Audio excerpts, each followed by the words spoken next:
Good afternoon and good morning, everyone, and welcome back to the Blind Press YouTube channel. And I have returned from the land of migraines. I also have a new coffee maker. Yay!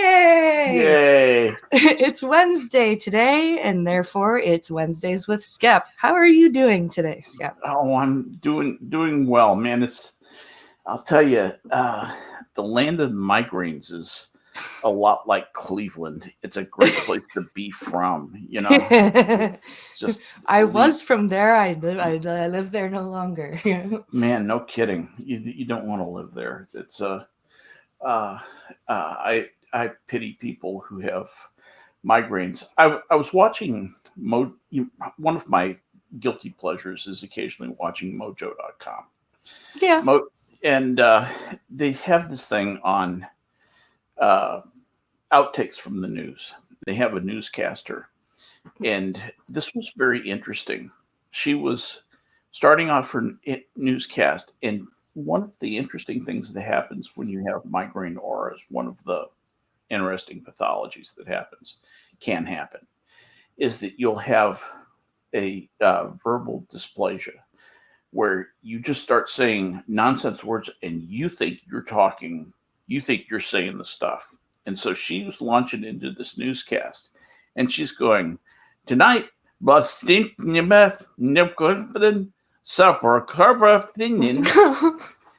she thought she was delivering the news. And what she was doing was she was going into a migraine aura. Oh. And it essentially was just switching the neurons in the speech center in her brain so that what was coming out was not what she was putting in, what she thought she was putting in. See, I don't get that bad, but I definitely slur. Yeah, it just depends on which part of your brain, gets affected. It's all about expansion and contraction of blood vessels, as I understand it. It has a lot to do with that. It's pretty complicated stuff. Pincolo will call me and I'll be like, hello? Yeah. How's it going? And he'll be like, you have a migraine, don't you? Oh, yeah. Uh-huh. I have had them since I was a kid. I get them very, very infrequently now. I mean, seriously, get them maybe once every 2 years. Nice. And yeah, much better than I used to get them probably 3 or 4 times a year when I was a kid. And we finally figured it out that they were getting triggered by sunlight, being out in the sunshine without sunglasses. And it was nothing more, really the cure was nothing more than sunglasses. And keeping the sun out of my eyes was the trigger for it. But occasionally I get them as an adult and with no rhyme or reason to it. And when I get them, the only thing that I want to do is lie in a cool, dark room with absolutely no sound, no movement, no nothing. No, just a cold wash rag across my face and wait for time to pass. It's the only thing that helps me. Yesterday, it was awful because Alex was running around the house. I'm so sorry you had to deal with that. Yeah, Alex was running around the house, and I'm like, okay, well, what will make him less crazy? So we ended up going outside so he could blow bubbles. Yeah. And I laid on the picnic table with a towel under my head as a pillow.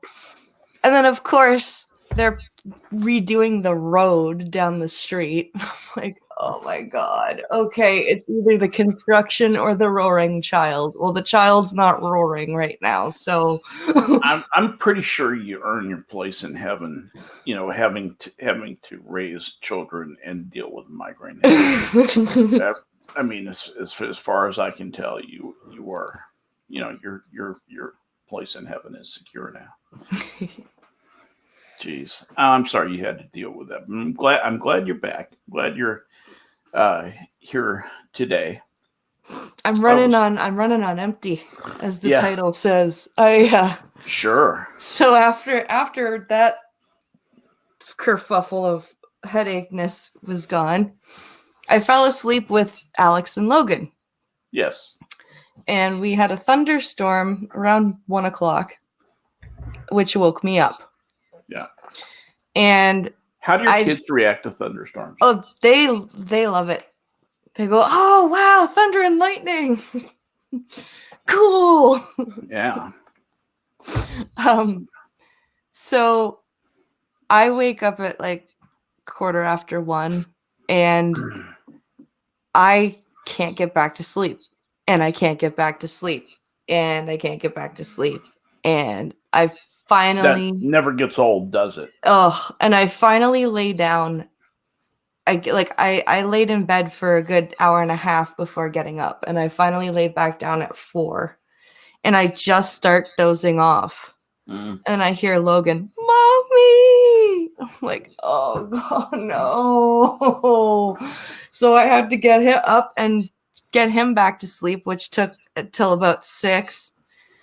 And then Pincalo comes out at like 6:30 because there was no room in the bed for me and Logan because he and Pincalo and Alex were there. So we were on the couch. Yeah. And Pincalo's like, "Honey, you're back. Like, go have a couple of hours or at least an hour in the bed before you have to get up for the day." So I got from about 6 until 7:30, I think it was, or 7:40 of unbroken sleep. Wow. Lovely. So I'm on coffee and like second wind. Yeah. Hands are shaking. Yeah. That whole thing. Oh my gosh. Oh. So I was kind of trolling through news items, kind of doing my, half-baked preparation for the stream. And I see this hashtag disloyal to Trump. Jewish people tweet disloyal to Trump. And I went, what? And I see King of Israel. Oh boy. And then I see USA Today. And the headline is Trump promotes claim that he is, quote, King of Israel, end quote, as Jewish people tweet hashtag disloyal to Trump. Okay, I'll bite. Wait, he's Jesus now? He's a bald Jesus? So I or wait, to he's myself, not bald, is he? yeah, no, of course not. That's he's a giant comb over. Anyway, so I thought that if he's Jesus, baldness seems like a small thing to solve, right? You create the universe, you can fix your baldness. So let's see. Donald Trump on Wednesday tweeted a quote from a right-wing conspiracy theorist who called him the King of Israel. This is straight news from USA Today, quote, supposedly. So Donald Trump on Wednesday tweeted a quote from a right-wing conspiracy theorist who called him the King of Israel. President Trump is the greatest, the quote is, quote, President Trump is the greatest president for Jews and for Israel in the history of the world. Jewish people in Israel love him like he's the king of Israel, end quote. Trump quoted Newsmax TV host Wayne Allyn Root saying on Newsmax. I don't really know who Wayne Allyn Root is. Neither do I. And we can find that out in just a second here. But Grillin' Pirate Pete says that's because the media doesn't understand trolling. Right. Too true. It's not wrong. He keeps doing what he's doing. He's good for all of us. Good for Jews, good for blacks, good for gays, good for everyone in America who wants a job, Root said, also noting that I happen to be Jewish by birth. The president thanked Root for his comments in a tweet just a day after telling reporters that Jewish people who vote for Democrats are disloyal. Now, this is apparent this seems like opinion coming from USA Today, but it's presented as straight news. Mm. Thank you to Wayne Allen Root for the very nice words. President Trump is the greatest president for Jews and for Israel in the history of the world, not just America. He's the best president for Israel in the history of the world, and the Jewish people in Israel love him. Donald J. Trump, at real Donald J. Trump, August 21st. That was the tweet. Mm-hmm. Decrying the Democratic Party, Trump said on Tuesday, "Where have they gone? Where they're defending these two people over the state of Israel," talking about Omar and Clive. Right. And I think any Jewish people that vote for a Democrat, I think it shows either a total lack of knowledge or great disloyalty. Trump's remark angered many Jewish people who have voted Democrats about 70% of the time in the last 2 election cycles. I don't think I would have used the word disloyal. I think I would have stopped at a big lack of knowledge. Well, I think I would have not tweeted any of that stuff if I were the president. If I was the president, yeah, but just a run-of-the-mill Joe Schmo, I would have probably stopped at the knowledge quote. Yeah. So at any rate, what we have now are a bunch of liberal Jewish people who hate Trump, virtue signaling in the press, of course. And Vermont Senator Bernie Sanders came out, a Jewish Democratic primary candidate, tweeted Tuesday evening in response to Trump's comments, "I'm a proud Jewish man, and I have no concern about voting Democratic. And in fact, I intend to vote for a Jewish man to become the next president of the United States." The only problem with that, okay, is that in saying that, he's going to support the Palestinians, is that means he's going to support Hamas, which means that he's going to support the Hamas charter, which means that he in the Hamas charter, it explicitly, and I mean explicitly, states that the existence of Israel is unacceptable, and that Palestinian must be for the Palestinians. From the river to BC, Palestine must be free. In other words, it has to be for the Palestinians. The Jews have no place in that part of the world. The Jews must be uprooted and driven out, either into the sea or back to Europe. Back to Europe, whatever that means, as though they all came from Europe. Yeah. And so that's the part that the proud Jewish man Bernie Sanders leaves off of that, and that Clive and Omar leave to the imagination of people. Yeah. And while Clive cries publicly about not getting to see her grandmother that she chose not to go see. Right, exactly. What's that? I can go, and I don't want to. Yeah. And she says, I'd like to go see my grandmother. And the Israeli government says, okay. And she says, I just wanted to go see my grandmother. And Israel goes, fine, go. Have fun. Have a great time. Was. And she's like the child that, I want it. Okay, here you go. No. Yeah, that's just exactly what it is. I mean, there was, this is, it's lying at a level that is so evil. I mean, all lies are bad, but this kind of misrepresentation, this kind of prevarication is just hateful. It just is evil. And Trump does not make it better by confusing things. I want to find out who this guy Wayne Allen Root is, though, don't you? I would like to see who this guy, and we can really quickly take a look at this. He's a TV host, and we shall. Pink Hollow says, I still going to say that her grandmother is a misnomer. and she was going to see her handler. I don't think she's a real American. I think she's a spy. Yeah, KGB handler.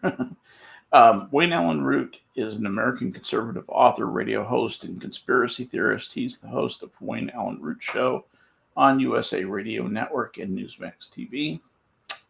He is an opinion columnist for the Las Vegas Review Journal, which is a mainstream press.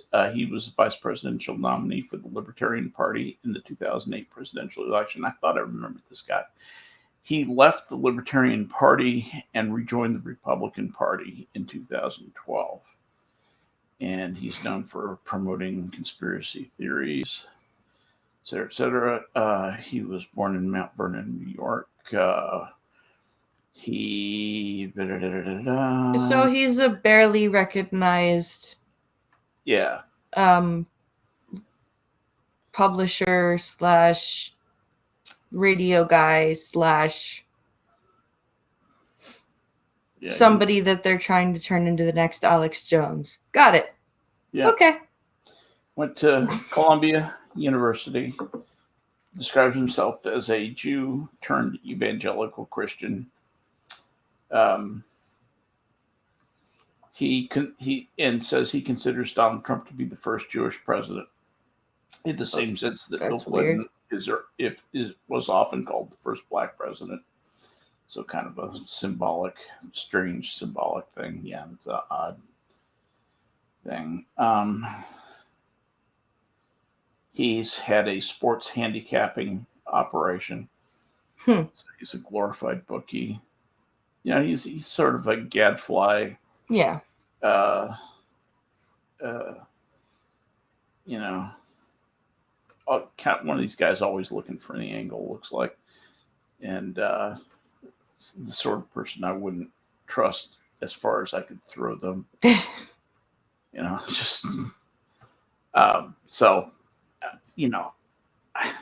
I guess you have to consort with that sort of person if you're in politics. I don't know why Trump would give him the time of day, why he would dignify. Because he's stroking his ego, and I guess Trump is. He may not be as evil as the left says he is, but he's an egotist. Oh, he is. So he absolutely is. Just a complete slave to his own ego. Yeah. And a lot of people realize that that's the way to get to him. So speaking of politics, I'm going to do a bit of a rant, and it's kind of taking along the same tack as a couple of rants Pink Hollow has done. Absolutely. But there's a bunch of I've been in a lot of different live stream chats from different channels, and I keep seeing a common theme from American people towards Canadian people. And it is that we are basically as fucked as Britain is, that our country is shit, that our citizens are stupid, that our citizens are all left-leaning, and it's getting rather frustrating. And the thing that kind of drove me crazy last night was somebody gave the argument, well, Yaniv is from Canada. And that just kind of broke my brain. Because, you know what? Fucking John Wayne Gacy was from the States. Should we hate all of you and think that you're all child raping serial killers that like to dress up as clowns? No, I don't think so. So why is it okay that people get to I'm cool if you want to shit talk something, right? Shit talking can be fun. But at least be educated about your shit talk. People think that we have the same social programs as Britain. We don't. We are not the UK 2.0. We have social programs, but we also are a capitalist society. People seem to think that we're basically on the road to communism, and we're really not that bad off. Like, yeah, we have Trudeau, and he's a piece of shit, but he was elected, and he will be unelected. Like, it's not like the Americans have elected perfect presidents. Ford, Carter. We didn't elect Ford. Oh, you didn't elect Gerald Ford? Did No. he get? How did he get in again? He was picked as the replacement vice president for Spiro Agnew, who resigned in disgrace when he was convicted of bribery. Right. Okay. When he had been the governor of Maryland, and so he had to resign as vice president. So Ford got picked as the replacement vice president, and then when Nixon resigned, Ford took over as president, but he was never elected president. Get Mustafa Hoover. What's wrong? What was wrong with Hoover? I liked him. I don't know. I'm just reading what Mustafa said. Cough, cough, Hoover cough. You make great vacuum cleaners. They really suck. Yeah. Arr. Yeah, Jenny Talwart says, I remember when people used to blame Canada for Justin Bieber when it was largely the US that turned him into a celebrity. Yep. Is Justin Bieber Canadian? Unfortunately, yep. Wow. But it was Usher that just discovered him. Oh, I was getting to Nixon and Clinton and Wilson. Don't you worry, Gunny. Yeah, Wilson at least was well-meaning. Nixon and Clinton were evil. Lindsay says Franklin Delano Roosevelt. Yeah, I'm not gonna argue with Lindsay. She nailed that one. That's correct. Like, he gets so much credit because he was president during World War II, and he managed to not do exactly the wrong thing. Yeah. So he, the victors write history. There you go. Like, yeah, we have things that are broken in our country. Guess what? So do the states. And it's like, really, guys, you want to you seriously just, it's getting old. Like I said, shit talking is fun if you're educated about your shit talking. Canada's done a lot of cool stuff, though. Yeah. One of the coolest things that you guys did, and it was much harder than what the U.S. did. U.S. gets all misty about completing the Transcontinental Railroad. Canada did a Transcontinental Railroad, and it was 10,000 times as hard as the one in the U.S. Mm. That was an amazing achievement. Read the story of the Canadian Railroad. Yeah. It's inspiring. It really is. It was built pretty damn fast. Now, did they expend a lot of Chinese people? Yeah. Oh yeah, they used we treated the Chinese like dirt. Yep. But we got it done pretty damn quick, and it's still the CNR is still, or the CPR. It's not the CPR anymore. I think it got renamed, but that was the first transnational railway that we had, and it was put in place by John A. Macdonald.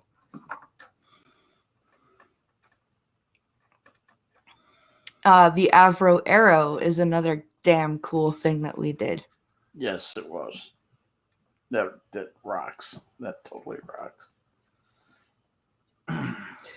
Yep, Concalos is just like, we don't vote for Justin Trudeau. Only the people that or we don't get that option. Only the area that he's in. Yeah. Yep. Also, another thing that you guys did that was very cool is ice hockey. We did. Sorry. Ice hockey. Yep.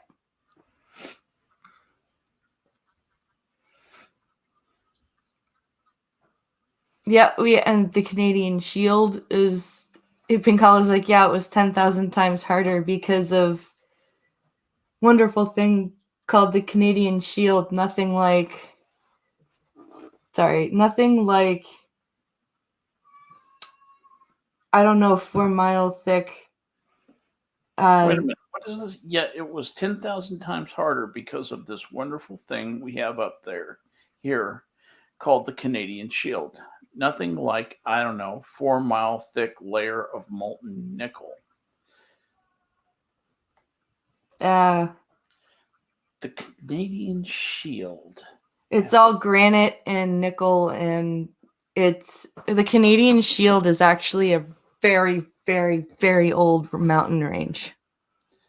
Okay, that's what I was thinking. It's granite, nickel, and what's the other? Limestone, I think. But it's thick, like huge, thick slabs of igneous and hybrid. Metamorphic rocks. And it says that forms the ancient geologic core of the North American continent. Composed of igneous rock resulting from its long volcanic history, the area is covered by a thin layer of soil with a deep common joined bedrock region in eastern and central Canada. It stretches north, this is from Wikipedia, it stretches north from the Great Lakes to the Arctic Ocean, covering over half of Canada, extends south into the northern reaches of the United Nations. Human population is sparse, and industrial development is minimal, while mining is prevalent. It's thicker than your mom, says Krillin Pirate Pete.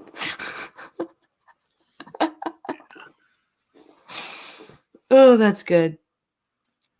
Flin Flon. That was what I was trying to remember. The Flin Flon. I used to have a big chunk of granite from the Canadian Shield, and I lost it.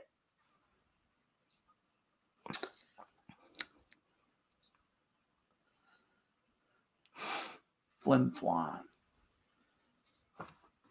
Flin Flon. That's a cool place. It's right on the border of Manitoba and Saskatchewan. Was important in some geographic game I used to play. I can't remember the name of it. Anyway, I don't know. But it's right on the border. I remember that. Pinkalo says, I may just end up doing a rant about this on Sunday in my fashion. You know what? You should. And then I discovered the other awesome thing that I want to rant about. I went to go and copy the description for the CoffeeStream into StreamYard today. Yeah. So I wanted to go into YouTube Studio and go to the live stream page to get my description.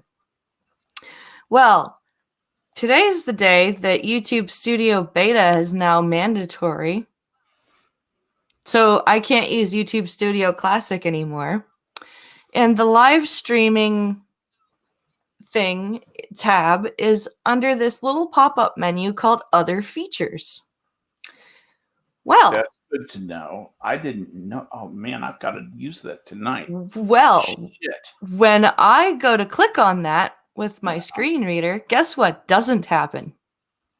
It doesn't read. It doesn't pop up the menu, so I can't select live stream. Oh man.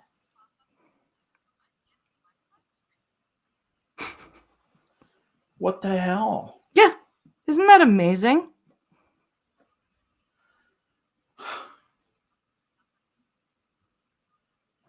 You need to contact them. Do you need some help with that? I'll help you. I tweeted at YouTube earlier obviously haven't gotten any response, but YouTube Studio Beta is a pile of shit, says Gunfox. I agree. It is a shit pile. It absolutely is. YouTube is discriminating against the blind. Yeah, unknowingly, yes, they are. Yeah. Yeah, it's not like they mean to. I mean, they've got enough problems, and I'm not a friend of YouTube necessarily. No. But I don't think they mean to do this. They just have not handled the studio beta very competently at all. But it is a shit pile. I mean, it is as unfriendly a user interface as I've ever encountered. Almost, it's terrible. Sorry, I don't mean to sit here and bitch, but no worries. Idiots! Why can't YouTube? Why can't they do anything right? I think they could get one. See, Lindsay, I've used OBS for my solo streams, but you still have to go and schedule the stream, right? For the on the YouTube page, and you can't schedule the stream without going to the stream now thingy, which is now hidden under that lovely other features menu that I cannot activate. Because that's Gunfox Stream Me was inaccessible to me, so I don't care about Stream Me. Wow. So you did you DM them or did you tweet that publicly? Pardon? Did you DM Twitter? No, I tweeted publicly. I said, "Hey, at YouTube, okay, it would be supremely helpful if your quote other features button or other features menu would be able to be activated by someone using a screen reader or something like that." I can't remember the exact wording. Hi, Six. Hey, Six. Does YouTube respond to tweets? I don't know. Not usually. Does YouTube respond to anything? No. Money. No. Susan is busy virtue signaling. That's basically what her MO is. Jenny says, unconscious bias is just as bad as according to the left. I'm just holding them to their own standards. Yeah, really. I know. Tell you what. You know what? Tell you what. I'm going to step away just for a minute, okay? No worries. I'll be right back. Pincalo says, maybe we should make a hashtag called YouTube discriminates against the blind. Ooh. No, I can't. Martin, I can use the trackpad on my Mac because it has the same gestures as my phone. But an actual like clicky mouse, no, I can't accurately use a mouse.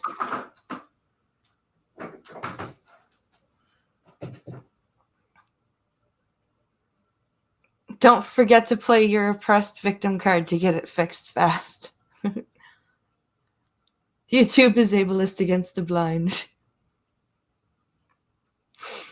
Let's see.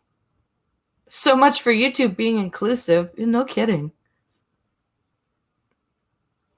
No kidding.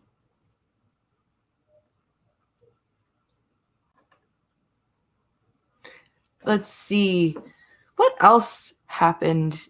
I'm going to jump over to Twitter really quick and see if I can find us some. See if Pincalo sent me any news. I'm sure he did. He usually does. Let's see.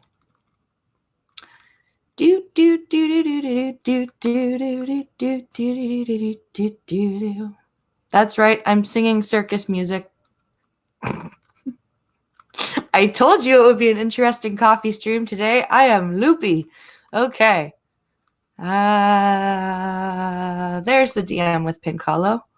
Let's see. What have we got here?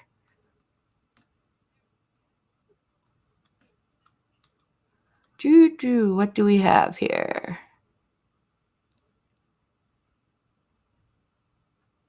Oh. Looks like we have a retraction from Elections Canada. Let's see about that. Wait, why are you not?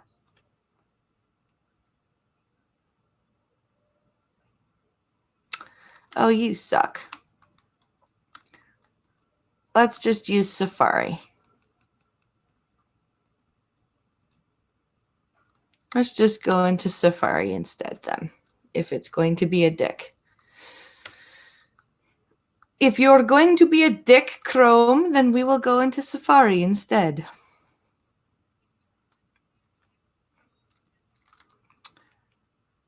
Because I want to read Elections Canada's retraction.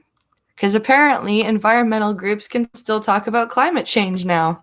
Do you remember the story we read on Monday, chat, about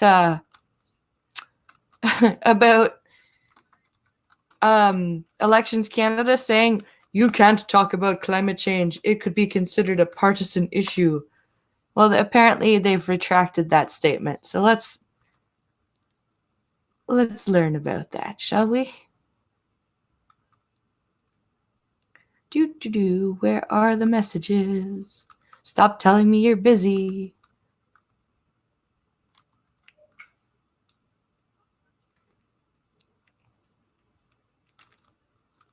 My home timeline, huh? All right. Direct messages. I believe we have a returning Skep. Mwahaha. We have a returning Skep talk. Sorry about that. No worries. So I had a story on Monday where I talked about Elections Canada, basically the organization that runs the elections, the federal elections, told climate or environmental groups and charities that they couldn't talk about climate change because it could be considered a partisan issue. Oh. Well, they've issued a retraction. Saying it is an incontrovertible truth. Well, and the interesting thing is, the reason this whole thing came up was a guy named Maxime Bernier. He's the leader of what's called the People's Party of Canada. Yes. He said that climate change is basically a fear-monger. He basically said it was a fear-mongering tactic, that humans were not as to blame as we are being told, and that climate is a cyclical thing. Okay. Now he's got it figured out. Now, get this. His party does not meet the criteria to be invited to the nationally televised English and French debates. He's the only one. And Elections Canada said that environmental groups that aren't even politically affiliated can't talk about environmental stuff without it being a partisan issue. They can't talk about it without... That's what, as of on Monday, that's what they said. So this article, that Pincalo just sent me, what's the criteria? He doesn't have groupthink, says Grillin' Pirate Pete. Yeah, exactly. He doesn't have groupthink. Wow. So this article now says, it says that Elections Canada, or environmental groups can still talk climate change during elections, says Canada's chief electoral officer. So I think they're kind of going, oh shit, I don't think we could say that. Yeah. So now they're walking it back. So it says Canada's chief electoral officer issued a public statement today, assuring environmental organizations that they are free to promote action to fight climate change during the fall federal election without falling afoul of the Canada Elections Act. Well, I should fucking hope so.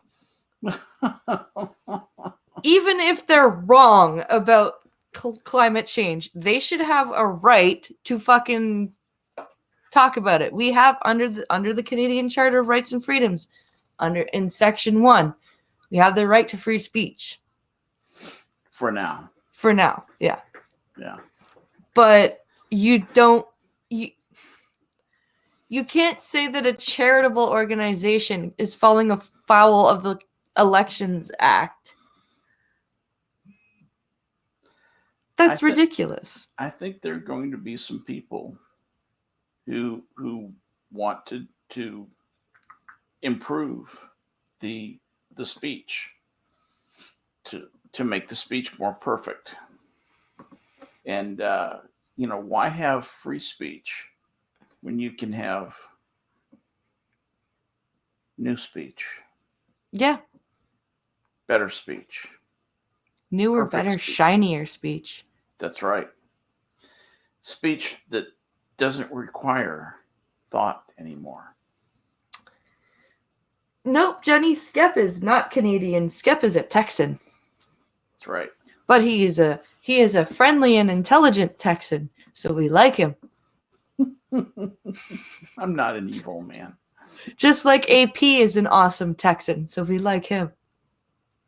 And Ghastly. There's a lot of Texans that are cool. Does it say that climate change deniers also have the right? See, I'm not a climate change denier. Quite the contrary. Quantitatively, I can guarantee you, human beings have an effect. On for sure. The climate. We turn potential energy into kinetic energy. We release heat. We add heat into the equation. The question is, how much do we do that? And what is the effect on this very, very complicated system? The answer is we don't know. We haven't done enough research. You almost can't do enough research to know.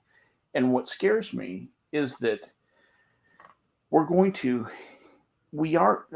it scares me, the idea that we're going to hit some tipping point where we are going to damage the environment in some unrecoverable way and really hurt a lot of people around the world.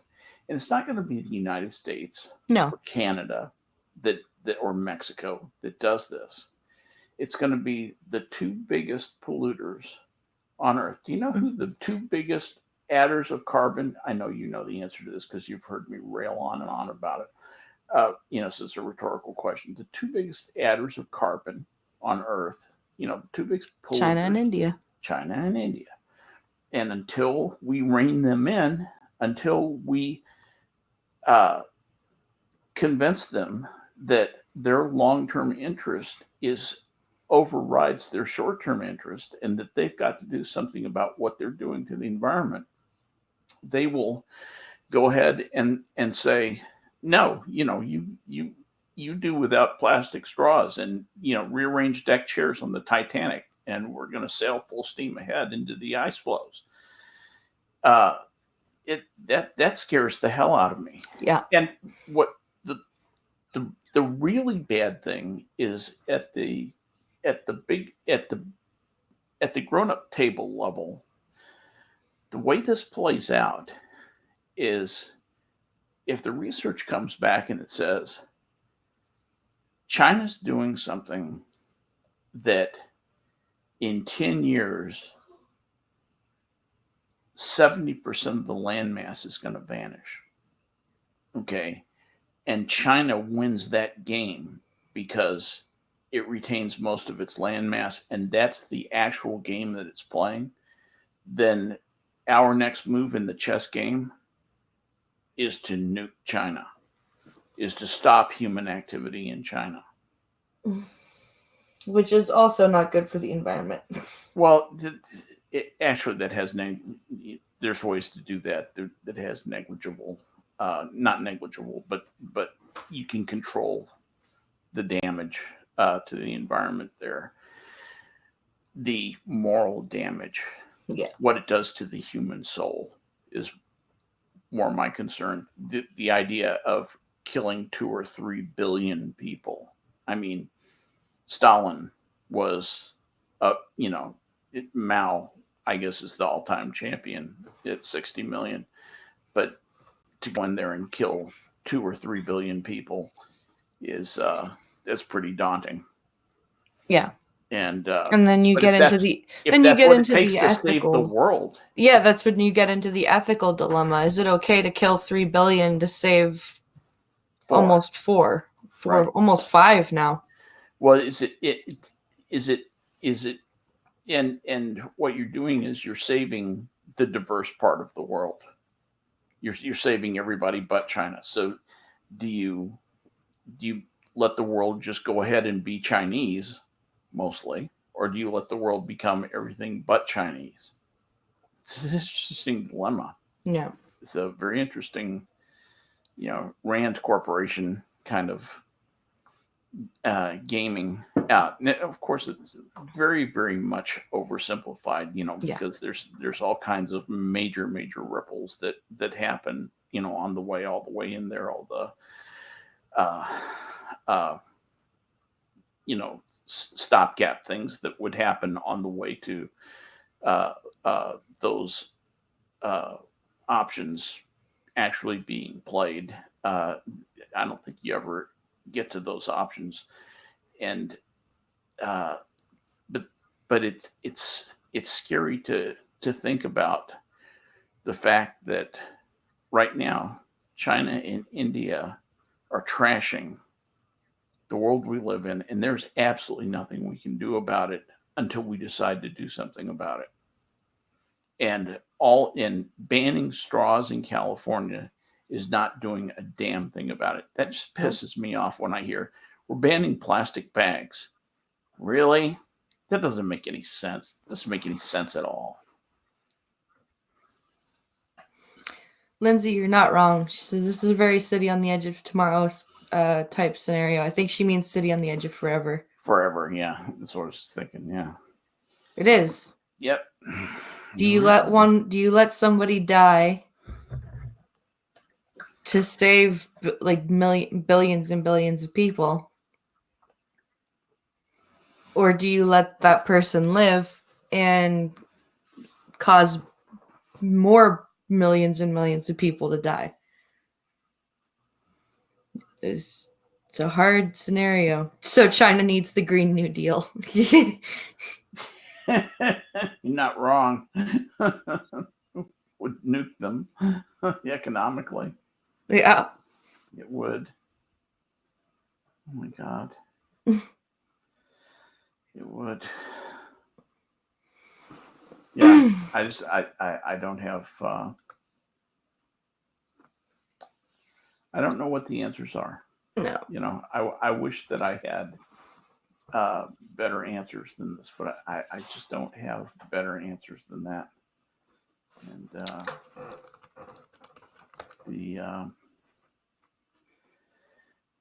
it's the UN is worse than useless. Mm-hmm. At least when it was the League of Nations, it had a cooler name. Yeah, it's true. League of Nations is an awesome name. It was absolutely worthless then, too. It was even more worthless now. I don't know. I think it's actually more worthless now because it spends more money now. But it was worthless then. The glowing Green New Deal then, says Zombie Teddy. I like that. China Hulk. Yeah. Oh my goodness, that would be terrifying. Hulk smash! Get out of way, Hulk smash! I tell you, there's actually the most polluted river in the world is in that part of the world. It's in Indonesia, which is a little bit south of China. Mm. And I saw some pictures of it online, and it nauseates you to look at it. It's not a river of water really anymore. It's a river of, you want to call it mud, but you know it's not mud. Yeah. Not really mud. It's toxic sludge. There's, back when the Big Bang Theory was still funny, there's a line that Raj says to his mom, I think. First 2 seasons. Where he goes, I would rather swim in the Ganges with a cut on my nipple than do what you are asking me to do. Like that, like that's nasty. That is nasty. It's like when you, like, our landlady is Chinese, and when we moved here, our backyard, like our back and front yards, there was like no grass because the previous tenants were also Chinese, and they didn't take care of the lawn or the backyard or whatever. Yeah. And the landlady explained to us that she's like, in China, nobody has grass. They don't, when they come here, they don't know how to take care of it. That's a Western affectation completely. Yeah. They don't have grass. They don't have, like, she's like, there's not trees and trees and trees like there is here. There's just, like, we have some, like, national parks and stuff around, but individuals don't have, they don't have trees in their yards, stuff like that. It's just all concrete. God damn it, I have to go to fucking Toronto and Brampton now. Oh, God. Where's Brampton? Brampton is a part of Toronto. A good part or a bad part? Well, it's now called Bangladesh, if that gives you any... Bangladesh. Oh, my God. Now, if that gives you any intonation or information. You want run flat tires and bulletproof windows. Yeah, it's the Citarum. That's what I was trying to remember. Thank you, Gunny. Citarum. Sucks to be you, says Gun Fox to Pincalo. Hey, it's having a job is a good thing. Yeah. We're supposed to go see my mother-in-law tonight, though, so it'll be tiring. How far a drive is that for you? Oh, to where she's staying? Yeah. It's about an hour. One way? But I would say 45 minutes one way, yeah. That is a long drive. Well, I'm hoping that the kids will run around like crazy when we're visiting there, and then we'll fall asleep in the car, and then we can put them in their beds. Yeah. I know I'm dreaming, and yeah, that's not going to happen. I wish you the very best with that. But I can hope. Yeah, a woman can dream. Yeah, the Citarum River. The river is heavily polluted by human activity. This is in Indonesia. It's got about 5 million people live in its basin. Textile factories in hard name were major toxic waste contributors. More than 2,000 industries contaminate 5,000 square miles of the river with lead, mercury, arsenic, and other toxins. According to the documentary Green Warriors of Indonesia, by Martin Boudreau. Some of the other toxins include sulfites, nonylphenols, phthalates, PCB 180s, paranitrophenols, tributyl phosphates. Jesus. The documentary also mentions that the most dangerous pollution comes from the Indonesian textile industry, with many textile factories being part of the hard word Indonesia.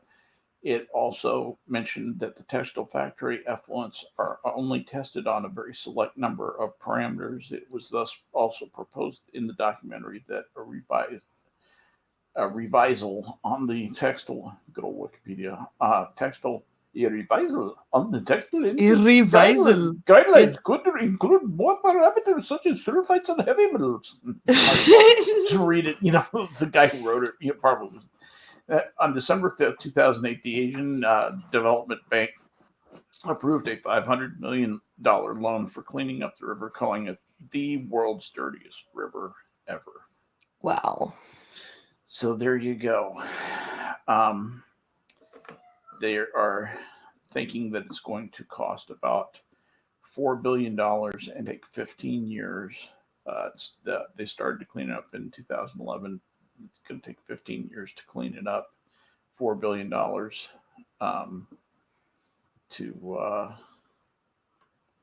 and they've got 7,000 regular soldiers working to literally clean the river by hand. There's so much trash on the river. Wow. So that's the kind of stuff that has to happen.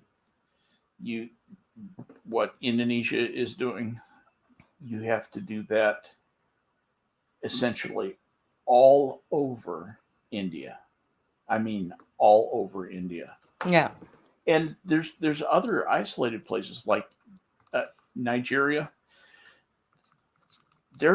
I've talked with people. I told you that a friend of mine was the top environmental guy for the Navy. He said, we should just go to Nigeria and lock that place and just say, stay out. Just not let anybody go in Nigeria anymore, because that place is just too toxic. There's just too much toxic waste everywhere. It's not fit for human habitation. Wow. We're done.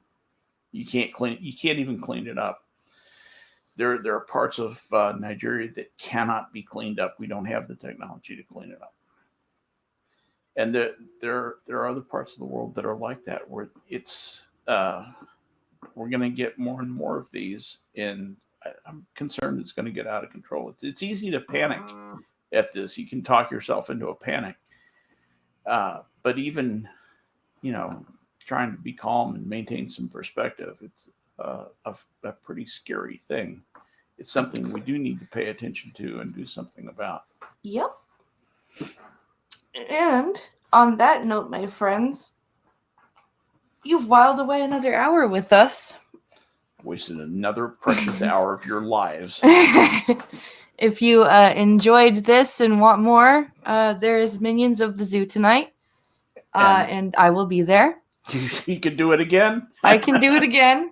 We swap seats? So I hope you guys come for that, and I'll be. That assumes that I can figure out the damn. Are we doing? I'm so glad you mentioned that. Are we doing StreamYard or Discord? Yeah, we're doing StreamYard. Okay. Doing StreamYard. So and come back tomorrow at 12 p.m. for another coffee stream. I am doing a call-in day on Friday and a call-in day next Friday as well. So just get ready for that. And Star Trek stream, there is no surprise visiting this weekend. So we are doing Hammer's favorites from TOS, which Omega, which are the Omega Glory, the Doomsday Machine, and Let That Be Your Last Battlefield. So join us for that, and I hope everyone has a fantastic Wednesday. Thank you, Skep, for hanging out with me. Thanks for having me. It's always fun. No worries, and we'll be back at it tonight, everyone. So yeah. Thanks for watching, and we'll see you later. Bye, guys. See you later.